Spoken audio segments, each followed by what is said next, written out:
Ya teman-teman, sekarang kita masuk ke sesi tanya jawab tentang topik yang sangat menarik yang tadi sudah saya sampaikan. Dan sekarang saya udah ditemani dengan Kak Sigit. Halo, Eva. Kak Sigit, apa kabar Kak? Puji Tuhan, luar biasa. Gimana Eva kabarnya? Puji Tuhan sama juga luar biasa Kak Sigit. Nah Kak Sigit, ini karena temanya berbicara tentang hikmat Tuhan yang ada pada Raja Salomo.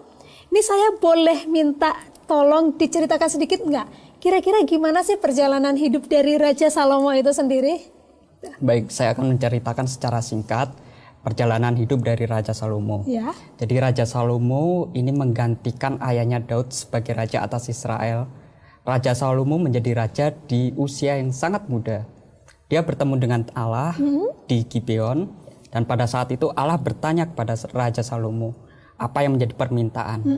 Dan kita tahu Raja Salomo menjawab begitu luar biasa. Permintaan daripada Allah diberikan kepada Raja Salomo, dan Raja Salomo menjawab dia meminta hikmat, bukan meminta yang lain. Luar biasa. Ya, tetapi karena begitu besar kasih Allah bagi kehidupan Raja Salomo, Allah juga memberikan hal-hal lain, memberikan kekayaan, kehormatan, dan mengukuhkan kerajaan Israel di masa Raja Salomo menjadi raja. Di dalam perjalanannya, kita melihat banyak sekali raja-raja di dunia yang ingin melihat hikmat daripada Raja Salomo. Ya, mereka datang membawa upeti, mereka datang membawa hadiah. Sangat begitu luar biasa, sangat begitu diberkati. Dan janji Tuhan kepada Raja Salomo digenapi, yaitu Raja Salomo membangun bait Allah yang tidak diberikan kepada bapaknya Daud, tetapi diberikan kepada Raja Salomo. Di dalam perjalanannya, hati Raja Salomo ini condong kepada ilah lain. Itulah yang membuat Raja Salomo pada akhir dari pemerintahannya jatuh. Dan Raja Salomo memerintah kurang lebih 40 tahun sebagai raja. Ya, luar biasa ya Kak Sigit ya. Ketika diberikan kesempatan untuk meminta sesuatu, luar biasa dia memikirkan meminta hikmat gitu. Kalau saya sendiri mungkin pasti jawabannya minta mobil, minta rumah gitu. Jadi memang luar biasa gitu. Ya, ini kita masuk pada pertanyaan pertama dari teman kita @Kelvin1705. Shalom Kelvin. Halo Kelvin. Nah, ini pertanyaannya Kak Sigit. Dalam Alkitab, apakah hikmat Tuhan hanya ada pembahasannya dalam Amsal? Gimana nih jawabannya Kak Sigit? Oke, sebenarnya di dalam pembahasan tentang hikmat bukan hanya terdapat di kitab Amsal. Kalau kita baca di dalam firman Tuhan, di dalam 2 Timotius 3 ayat yang ke-16 dikatakan, segala tulisan yang diilhamkan Allah memang bermanfaat untuk mengajar, untuk menyatakan kesalahan, untuk memperbaiki kelakuan, dan untuk mendidik orang dalam kebenaran. Artinya seluruh daripada firman Tuhan itu adalah sumber hikmat daripada Tuhan. Memang ada kitab-kitab yang spesifik membahas tentang hikmat. Mulai dari Ayub, Mazmur, ya, tulisan-tulisan dari Raja Salomo yaitu Amsal, Kidung Agung, dan Pengkhotbah. Kalau di dalam Perjanjian Baru ada surat Paulus kepada jemaat di Korintus, lalu surat daripada Yakobus. Itulah kitab-kitab yang spesifik membahas tentang hikmat. Ya, jadi ternyata yang membahas tentang hikmat itu nggak hanya di kitab Amsal, gitu ya Kak kesimpulannya. Ya Kak Sigit, ini ada lagi pertanyaan dari teman kita, Eudia DNR dan Oce Paredatu. Halo Oce. Halo Eudia. Nah, pertanyaannya Kak, bagaimanakah membedakan hikmat dari Tuhan atau apa yang kita pikirkan sendiri, dan apa bedanya hikmat dan kata hati? Gimana Kak? Baik, untuk membedakan hikmat itu dari Tuhan atau dari manusia, berasal dari atas atau dari hati kita, sangat mudah. Ada ciri-cirinya. Kalau hikmat itu dari Tuhan, ya, firman Tuhan katakan di dalam Amsal, tinggi hati mendahului kehancuran, tapi kerendahan hati mendahului hormat. Ini adalah ciri-ciri. Ciri dari hikmat Tuhan adalah kalau kita memiliki kerendahan hati, artinya yang pertama, mau meminta kepada Tuhan melalui doa. Yang kedua adalah orang yang rendah hati itu adalah orang yang mau dengar-dengaran. Yang ketiga adalah orang yang mau terus belajar. Diawali dengan kerendahan hati, maka hasil akhirnya akan membawa kepada kehormatan. membawa kepada, kalau kehormatan itu bukan hanya berbicara tentang kekayaan, berkat, tetapi bagaimana kalau kita memiliki hikmat, orang pasti akan respect dengan hidup kita. Berbeda dengan hikmat manusia. Hikmat manusia diawali dengan tinggi hati, mengandalkan dirinya sendiri. Dan kita tahu manusia itu memiliki keterbatasan. Karena mengandalkan dirinya sendiri pasti akhirnya akan jatuh. Itulah perbedaan ciri-ciri antara hikmat Tuhan dan hikmat manusia. Bapak Gembala pernah menerangkan pada kita tahun yang lalu bagaimana membedakan ya antara hikmat Tuhan dan hikmat manusia melalui checklist. Checklist apa ya? Di dalam firman Tuhan saya akan bacakan di dalam Yakobus 3 ayat yang ke-17. Dikatakan, tetapi hikmat yang dari atas adalah pertama-tama murni, selanjutnya pendamai, peramah, penurut, penuh belas kasihan, dan buah-buah yang baik, tidak memihak, tidak munafik. Ada 8 checklist ya. Bagaimana kita tahu ini dari Tuhan? Kita harus mengukur apakah ini murni, apakah membawa kedamaian, apakah peramah, penurut, ya. Apakah ada belas kasihan di dalamnya, ada tujuan yang mulia, tujuan yang baik, tidak memihak, tidak munafik. Jika semuanya sudah lengkap, ke-8 ini ada di checklist kita, semuanya sudah terpenuhi, maka kita pastikan itu hikmat dari Tuhan. Sangat sederhana. Ya, luar biasa jawabannya Kak Sigit. Jadi intinya kalau saya simpulkan, kita bisa menilai itu hikmat dari Tuhan atau manusia lewat buahnya gitu ya Kak. Luar biasa. Nah ini Kak, ada lagi pertanyaan kita dari teman yang lain, dari Ednando Christian. Pertanyaannya, bagaimana kita meminta tuntunan Tuhan agar menguasai diri kita?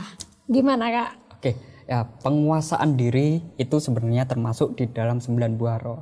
Ya, bagaimana kita bisa berbuah menghasilkan penguasaan diri? Firman Tuhan katakan kita harus melekat pada pokok anggur. Saat kita melekat, maka ada buah yang dinikmati oleh Tuhan, juga dinikmati oleh manusia, yaitu penguasaan diri. Tetapi kalau kita mengandalkan kekuatan kita, berusaha menguasai diri, itu hanya temporary. Artinya mungkin bisa, tapi hanya sementara. Karena itu butuh kerendahan hati, kita selalu melekat kepada Tuhan, selalu suka baca firman Tuhan, selalu berdoa, maka pimpinan dari Tuhan nyata di dalam hidup kita. Ya luar biasa, intinya melekat pada Tuhan gitu ya Kak ya. Ya Kak Sigit, ini masih ada lagi pertanyaan dari teman kita Oce Paredatu. Ini pertanyaannya, apakah hikmat hanya dimiliki orang Kristen saja? Gimana Kak? Oke, secara tegas dan jelas memang benar ya bahwa firman Tuhan itu adalah sumber hikmat. Dan firman Tuhan kita tahu semuanya ditulis dalam suatu buku yang bernama Alkitab. Ya, itu adalah pegangan kita sebagai orang Kristen, buku kita, kitab kita. Ya. Di dalam Alkitab itu kita juga belajar bahwa ada di dalam Yosua dikatakan kalau kita memperkatakan kitab Taurat ya siang dan malam, maka kita berhati-hati. Ada hikmat. Hikmat berasal dari firman Tuhan. Begitu pula Mazmur. Mazmur pun juga berkata, ya jangan lupa merenungkan firman Tuhan siang dan malam. Firman Tuhanlah sumber daripada hikmat. Makanya secara tegas kita boleh menyatakan bahwa memang hikmat itu ada hanya bersumber di dalam Alkitab. Banyak tokoh juga yang memang belajar Alkitab, membaca firman Tuhan. Salah satu tokoh yang mungkin kita tidak pernah kita tahu ya, kita pikirkan yang suka membaca firman Tuhan atau Alkitab, itu adalah Bung Karno, presiden pertama kita ya. Di dalam buku ya tentang Bung Karno, di dalam bukunya di situ dikatakan ya salah satu istri daripada Bung Karno yang bernama Ibu Hartini, di dalam wawancaranya beliau berkata ya, Bung Karno selalu mendorong untuk baca Das Spreken van Salomo, hikmat Salomo, dan itu tertulis di dalam Amsal. Karena itu kita sebagai anak Tuhan harus bangga bahwa Alkitab kita itu adalah sumber referensi atau sumber daripada hikmat itu. Puji Tuhan. Ya luar biasa jawabannya Kak. Nah ini pertanyaan lagi Kak dari John Vintes. Halo John, shalom. Pertanyaannya, apakah hikmat bisa hilang jika kita sudah mendapatkan? Jika iya, apa penyebabnya? dan bagaimana cara menjaganya? Baik ya, jawabannya adalah di dalam Yakobus 1 ayat yang ke-8 dikatakan di dalam firman Tuhan, sebab orang yang mendua hati tidak akan tenang dalam hidupnya. Kalau kita melihat perikopnya, di sini perikopnya adalah hikmat dan iman. Di situ dikatakan di dalam firman Tuhan, kalau kita mendua hati, artinya kita tidak teguh berpegang kepada hikmat Tuhan. Hal itu terjadi pada Raja Salomo. Raja Salomo tidak sepenuh hati ya, tidak sepenuh hati bersandar kepada Tuhan, tetapi dia mencampur dengan anggur. Akhirnya hatinya diikatkan atau hatinya diperhamba oleh ilah-ilah yang lain. Karena itu kita sebagai anak-anak Tuhan harus mengikatkan hati kita hanya kepada Tuhan saja. Yes, luar biasa ya jawabannya. Ini yang berikutnya ada lagi pertanyaan dari teman kita Deborah 878. Shalom Deborah. Halo Deborah. Bagaimana nanemin hikmat Salomo dalam medsos dan game agar tidak addicted? Luar biasa nih Kak, gimana caranya? Ya, tidak addicted artinya kita tidak ketergantungan ya. Oh, tidak ketergantungan. Kita dasari di dalam firman Tuhan, di dalam Amsal 22 ayat yang ketiga dikatakan, kalau orang bijak melihat malapetaka, bersembunyilah ya, tetapi orang yang tak berpengalaman berjalan terus lalu kena celaka.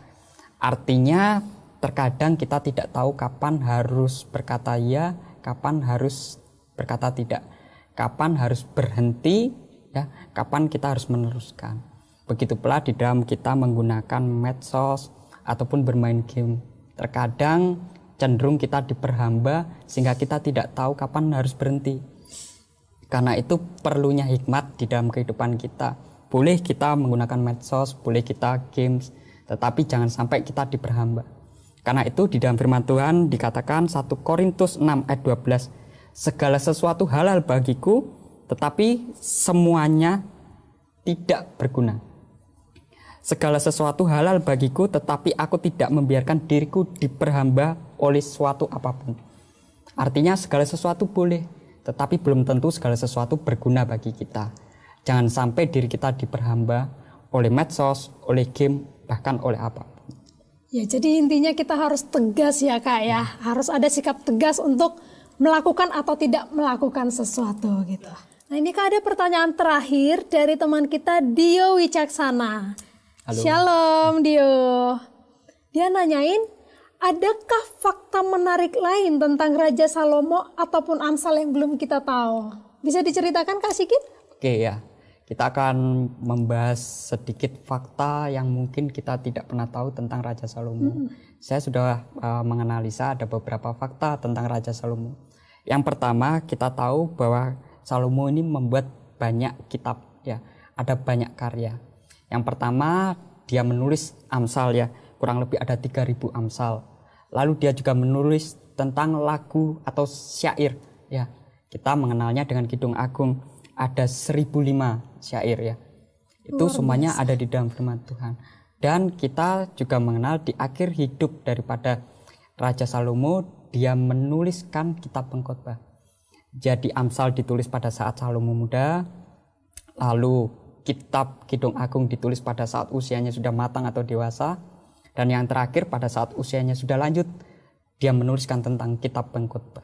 Jadi selama umur hidupnya itu nggak berhenti menulis tentang kata-kata hikmat. Ya, karyanya gitu ya. Fakta Luar yang kedua biasa. ya yang mau saya sampaikan berkaitan tentang Raja Salomo, yaitu Raja Salomo di dalam kesehariannya saja untuk makanan ya. Kita tahu berapa banyak yang dihabiskan. Itu tertulis di dalam 1 Raja-Raja 4 ayat 21 sampai 23. Sedikit saya bacakan ya. Ayat yang ke-22. Adapun persediaan makanan yang diperlukan Salomo untuk sehari ialah 30 kor tepung yang terbaik dan 60 kor tepung biasa. Ayat 23. 10 ekor lembu gemukan dan 20 lembu gembalaan dan 100 ekor domba, belum terhitung rusa, kijang, ya rusa dandi, gangsa piaraan. Artinya dalam satu hari saja untuk makanan begitu banyak yang dihabiskan oleh Raja Salomo. Nggak kebayang kalau di zaman sekarang kita harus nyiapin makanan sebanyak itu, berapa banyak uang yang harus kita keluarkan ya Kak Benar Sigit sekali. ya. fakta yang berikutnya masih banyak ya. Lanjut lagi Kak, penasaran nih. Fakta berikutnya yaitu tentang ya emas daripada Raja Salomo ya. Kita tahu Raja Salomo sangat diberkati Tuhan ya. Berapa banyak emasnya ya.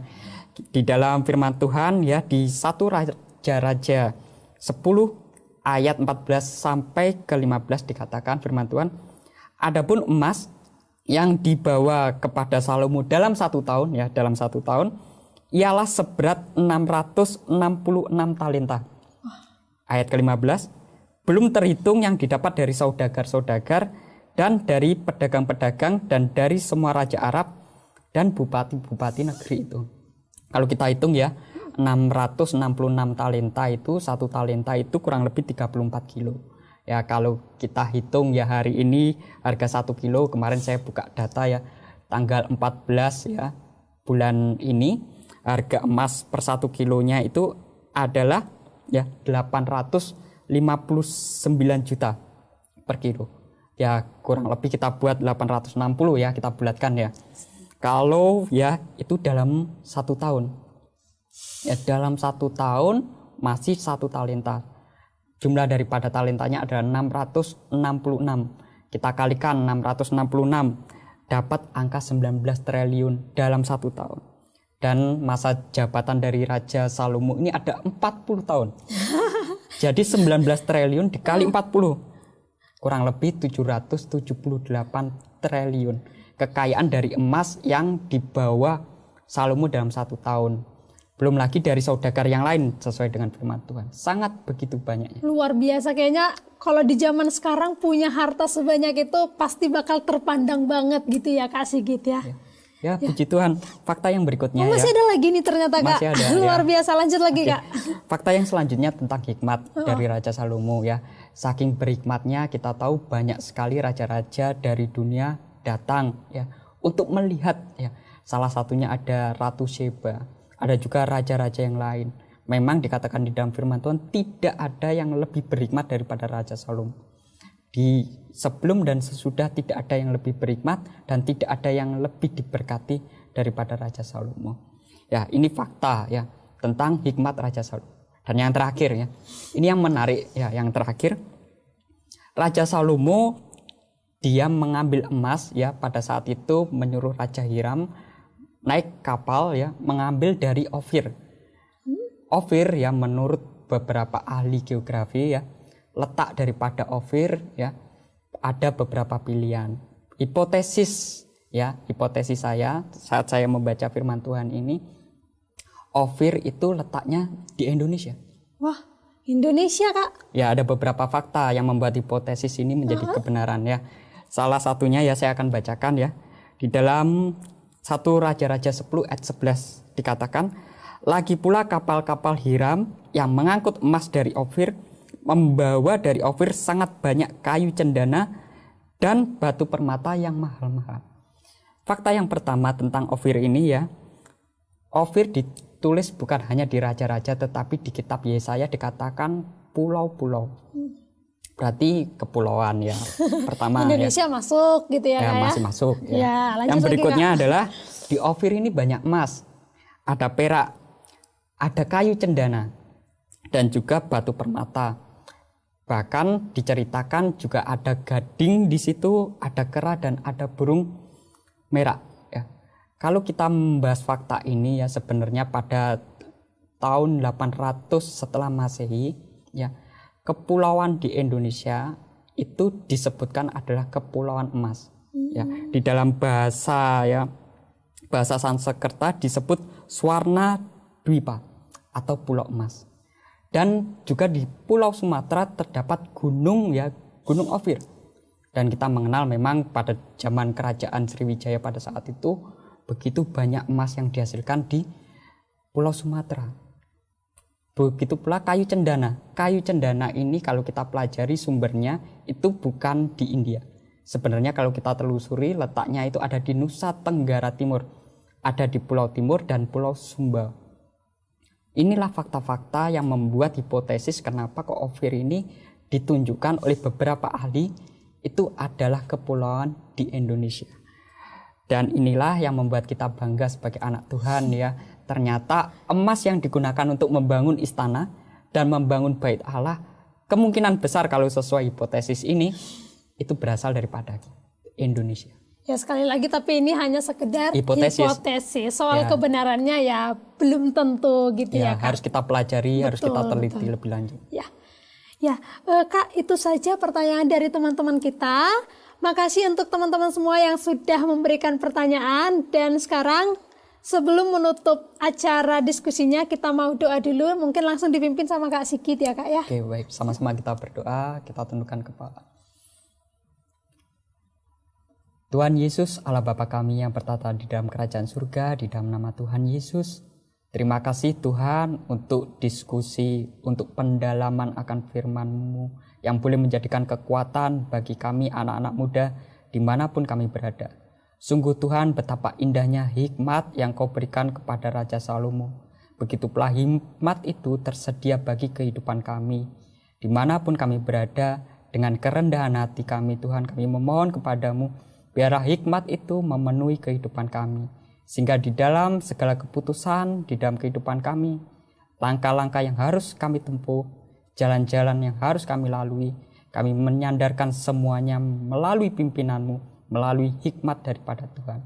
Sehingga kami boleh mengakhirinya dengan kemenangan, dengan kemuliaan bersama dengan Engkau. Terima kasih Tuhan untuk firman-Mu. Tuhan berkati kami semuanya dimanapun kami berada.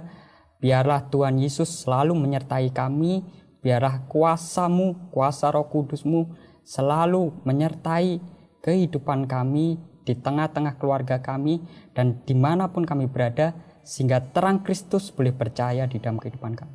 Terima kasih Bapa, segala pujian syukur kemuliaan hanya bagi Engkau. Di dalam nama Tuhan Yesus kami berdoa dan mengucap syukur. Haleluya. Amin.